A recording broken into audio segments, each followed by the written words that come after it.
Maganda na meron tayong HIV Policy Act at the moment. Pero craving pa rin tayo sa SOGIE Equality Bill. Kamusta ba? Ayan. Yung biyahe natin papuntang Quezon City Circle, mabilis, no? Pero itong biyahe natin para sa SOGIE Equality Bill, parang ano to, ang tagal na niya.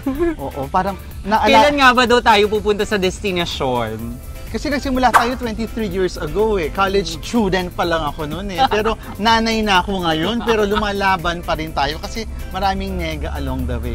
Pero yun nga, while meron na tayong inroads towards that destination, malayo pa yung hahabulin natin in terms of totally addressing the issue of inequalities and discrimination. Kasi imagine, 23 years, parang 23 years na tayo nagpapaliwanag sa presinto, 23 years mo na kinukumbinse.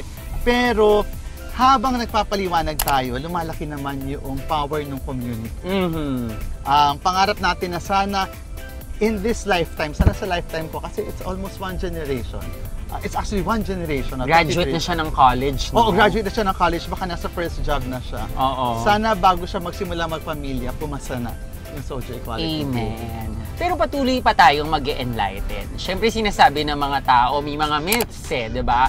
Para lang daw to sa LGBTQ+ people. Ayan, ako gusto ko isang malaking fake news po yan. Yan yung lagi natin pinapaliwanag na lahat tayo, bahagi ka man ng LGBTQIA community o hindi, ikaw ay may SOGIE-esque.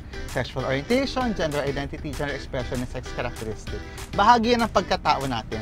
So, ang isang batas na pinoprotektahan ka laban sa diskriminasyon on the basis of SOGIE-esque, lahat tayo protektado. Pati si kuya na nagda-drive ng jeepney sa kabila, yung nagtitinda ng manit doon sa kabila. So, all of us, because we all have SOGIE-esque, protektado tayo sa ilalim ng SOGIE Equality Bill. Pati ikaw na nagkukumukuha ng film namin ngayon. Protektado ka ng SOGIE Equality Bill. Oo, totoo yan. At syempre, yung mahalaga natin isipin dito, protektado lalo-lalo na yung mga anak natin. Yes. Okay, to mother, sinasabi mo kanina, 23 years in the making, college ka pa nung una mo itong pinaglaban. Bakit hindi ka humihinto at napapagod? Siguro kanina natanong kita doon sa mga young transgender women na namimit mo na nakaharanas ng discrimination in the schools, in the education sector. Siguro ito rin, yung patuloy na naririnig natin ng mga kwentong buhay, totoong kwento ng mga tao nakakaranas ng stigma and discrimination. Parang, because this continues to happen at lumalala siya, wala tayong karapatang mapagod. Kahit napagod na yung skin ko, pero wala tayong karapatang mapagod sa laban. Gusto ko yung pinaglalaban natin yung karapatan, pero wala tayong karapatang mapagod. Yes. Kasi ang pinaglalaban natin ay hindi na lang para sa sarili natin. Oo, kasama tayo, pero may mas malaking beneficiaries, 'di ba? Ang labang ito.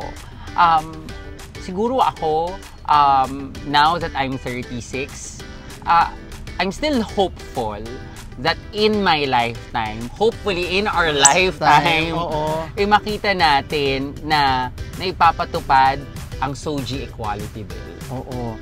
Kasi marami nagsasabi hindi siya mahalaga, may mas mahalaga pang mga issue na iba na dapat daw unahin ng Kongreso at Senado. Pero sa totoo lang, ano pa ba ang mas mahalaga doon sa mabuhay ng payapa, panatag ang isang tao?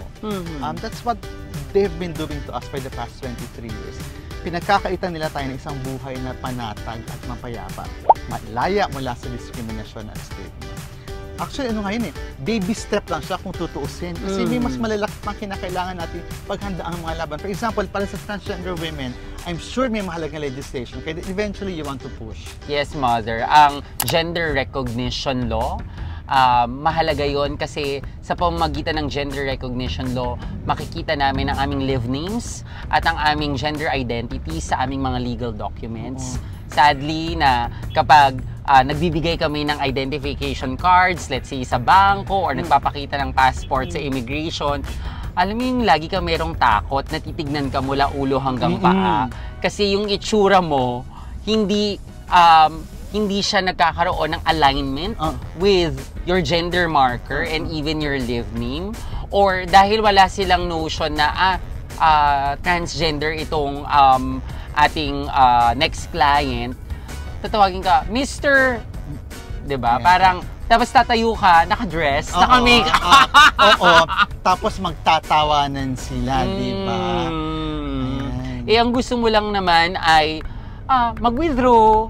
Gusto mo lang naman ay payagan kang lumipad sa bansang gusto mong bisitahin. Kaya hopefully ay in our lifetime maranasan din natin ang gender recognition law para katulad ng mga siblings natin, trans siblings natin in Spain, kung saan ako mag-aaral. Ayan, at sana magkakasoma. Amen! Amen. Sana ay magawa din natin dito sa Pilipinas. Ayan. So kaya napakahalaga nitong Social Equality Bill as a first step.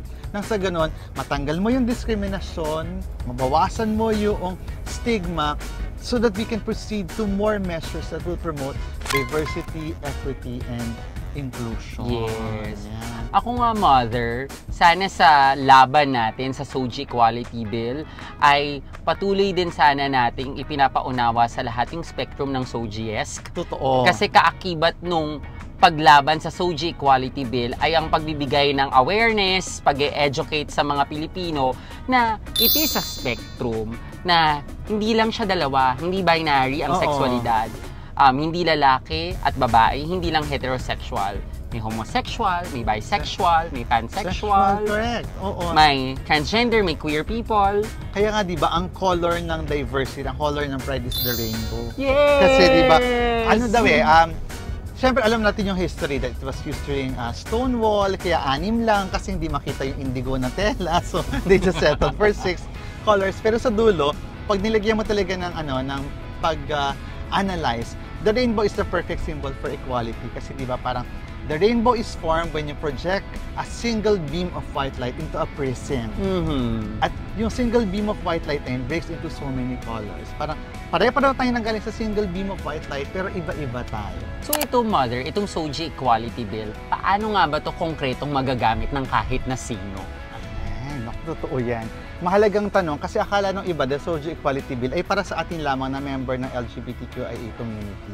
Pero dito sa Social Equality Bill, pinagbabawal yung discrimination on the basis of SOGIESC sa lahat. Halimbawa, isang heterosexual, isang straight man na pagkamalang Becky kasi siya ay mahinhin kumilos. Dahil yung mga tao, ine-equate na pag ikaw ay mahinhin, yung gender expression, Becky na agad. Without recognizing na may diversity sa gender expression. So, halimbawa, perceived SOGIESC ang tawag doon. Na-perceive ka bilang Becky at sa trabaho na discriminate ka. The Social Equality Bill will protect you.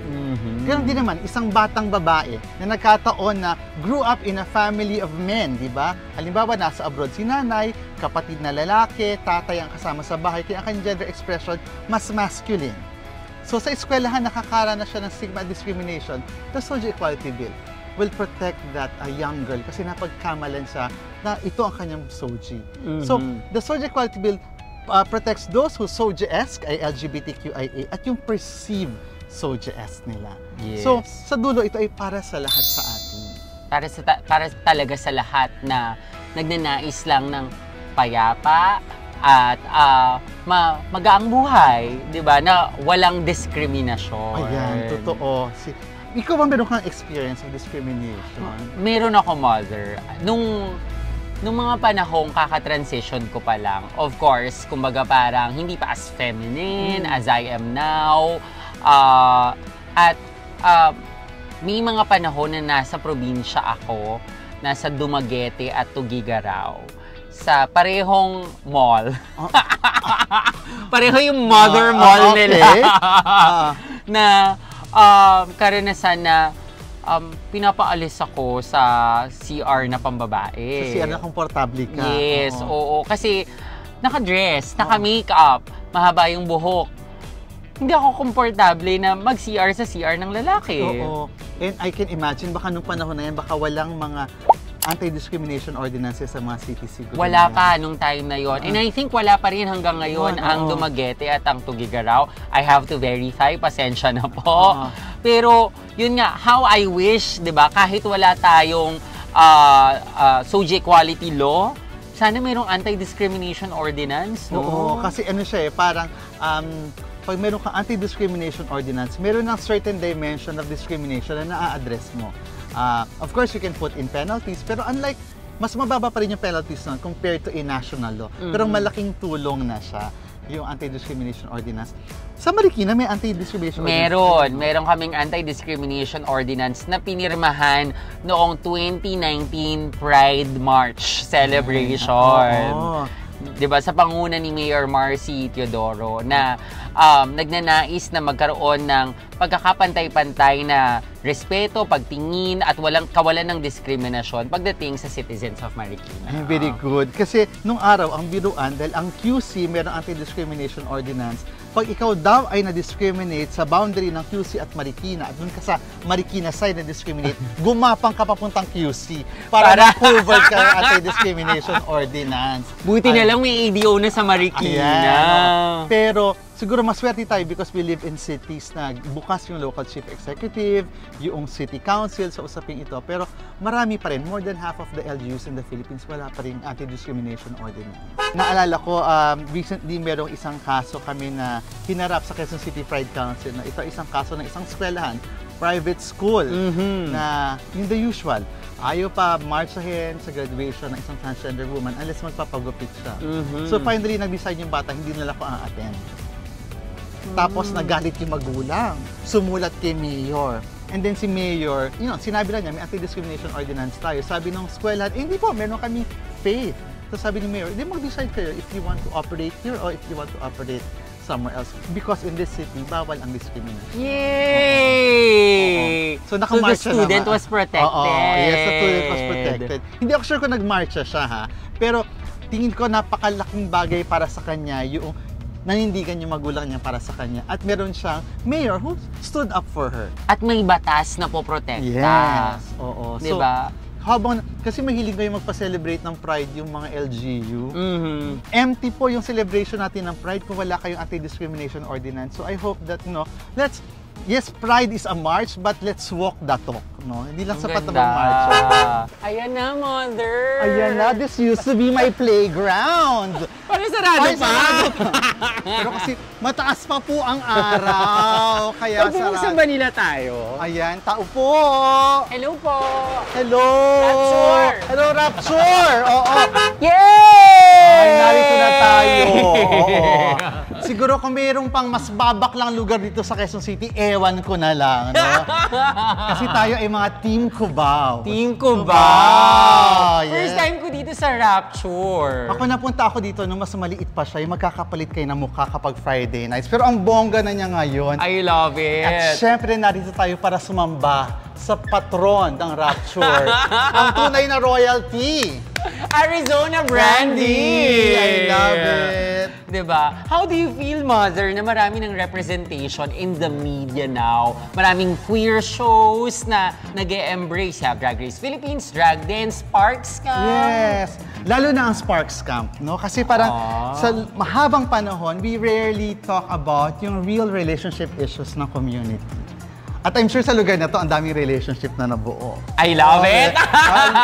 Lalo na pag madilim na. Oo. Kasi free to be them. Yes! Diba? At perfect! Anong kailangan nilang bisitahin para maging malaya? Yes! Para maging malaya tayong lahat dahil free to be you tayong lahat. Please feel free to like and share the contents of Free to Be You socials para magkaroon tayo ng mas healthy na Pilipinas. Ayan, at magiging tunay na malaya at free tayo kapag alam natin ang ating status. Sabi nga nila, the best things in life are free. Kaya ang testing natin, libre at iba pang HIV services, pumunta sa quickrest.org. I love it, Mother. It's such a pleasure to have Yes. a road trip with you. At itong road trip na to, going back to our safe space, a space that makes us happy. Kasi dito, malaya tayo. At sana mas marami pang ganito sa buong Pilipinas. At yan ang ima-manifest natin para sa isang mas malaya pang Pilipinas. Ako po muli si Miss Mela. At ako si Mother Percy. At tandaan, we are free to be us, you are free to be you. Bongga!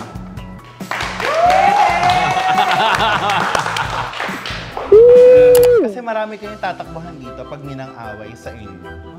Wala namang mga away kasi wala. nga Safe space! I love it! example ng safe travels to go or Asia, Cebu Pacific. Judging people around you is not our job, it is God's job. Our job is to love one another. Yeah, don't Tama. judge because The book is the book is cover. judgment.